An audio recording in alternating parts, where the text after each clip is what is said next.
What are some of the things that you can expect when getting business funding? More specifically, we're talking about alternative funding that you can get without dealing with a bank. Great if banks have said no to you in the past. In this video, we're going to go over 3 trials and tribulations and how you can avoid them when trying to get business funding. What's up, guys? It's your boy Davron Karimov. If you're brand new to the channel, I'm a 24-year-old merchant cash advance broker. And the first situation is not having online banking. Okay, I had a call come in from a business owner that had phenomenal bank statements, just really great financials. You know, he was doing it $500 million a month into his business checking account, and he had multiple businesses. Okay, he had two businesses, each of them doing several hundreds of thousands of dollars into their business bank account. So this guy was really good, and real quick, I knew it was going to be a great file. It was industry of airplane parts, and from experience, I know airplane parts are always booming businesses, from what I've seen. But then, and right away, we were getting huge offers on this guy. 200K offer, 500K offer, $500,000. And I was just super stoked, right? Because this guy has been in business for like 20 years, really good time in business, and it just seemed like a whale of a company. A whale, they're really big. Turns out, when we're getting to the contracts, and after he signs contracts, we have to go to bank verification, and he turns out he's not online banking. Okay, we cannot fund you if you don't have online banking. That's how we get these private investors to fund you. We do a quick login in the bank. He had said he closed his account a couple days ago because there was some fraud on the account. Maybe someone was trying to log into the account, but there's really nothing we could do.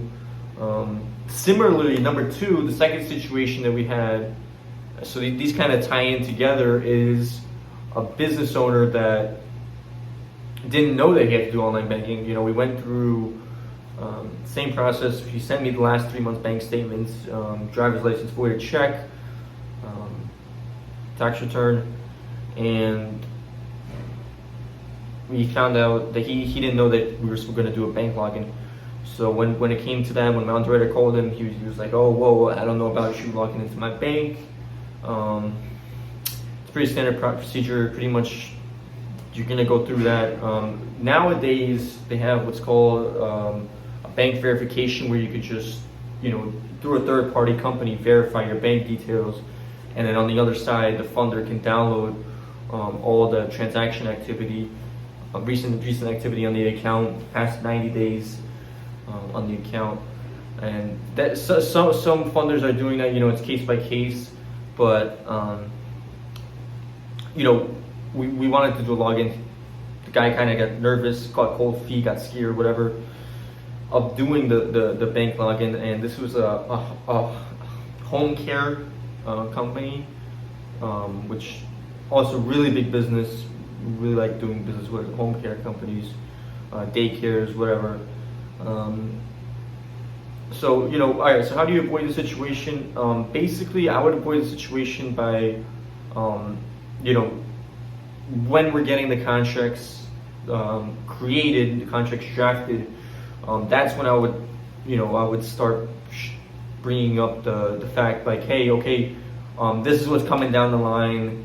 You're gonna have to do the bank login after we sign contracts. Bank login looks good. We could go ahead and fund you today.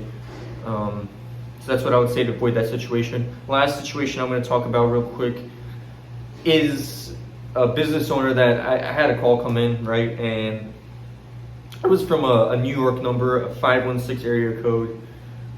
Shout out New York. And so I had this call come in, and this guy was just asking really, really simple questions, like,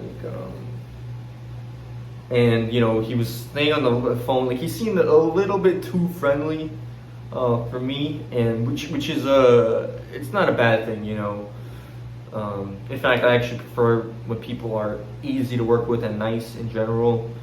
But he seemed a little bit too friendly, and he had this weird business name like ice cream, right? He was selling ice cream. That's the name of his company.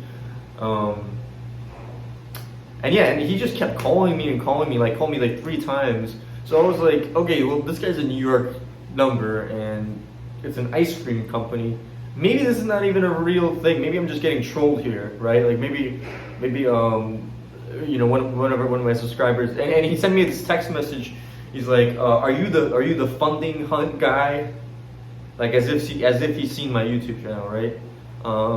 So I thought, by the way, guys, like and subscribe to the channel, and if you're a business owner serious about getting cash for your business, go to the link, fill out the short app, and I'll be in touch with you within 24 hours. But anyways, yeah, I thought I was getting trolled or something, because this guy, he seemed too good to be true, and it seemed like he knew me based on the YouTube channel, because he's like, are you the funding hunt guy?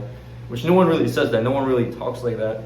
And his situation was, he had a first position, sweet deal, A-tier lender that gives deals to people with really good financials, really good credit, and over 18 months, some sweet deal that, like, again, too good to be true. So I thought he was trolling me, and then when he sent me the bank statements, it turns out he's real, and real business owner, and he's got really good financials, real good banks. And then it turns out, and by that time, me being skeptical of this guy, he had already taken another deal from another funder. But just throughout the whole conversation, text messages, phone calls, I thought this guy was I thought I was just getting played, because he didn't seem real. But that was my mistake. So how would I avoid that situation? I would just treat every opportunity like it's real, follow up on every opportunity. And when he was calling me all those times, I probably would have picked up the phone. But yeah, we win some, we lose some. So that's what happened there. But anyways, guys, if you enjoyed the video, again, do me a favor and like the video and subscribe to the channel if you haven't already. And I'll talk to you soon. That's it for today. Peace.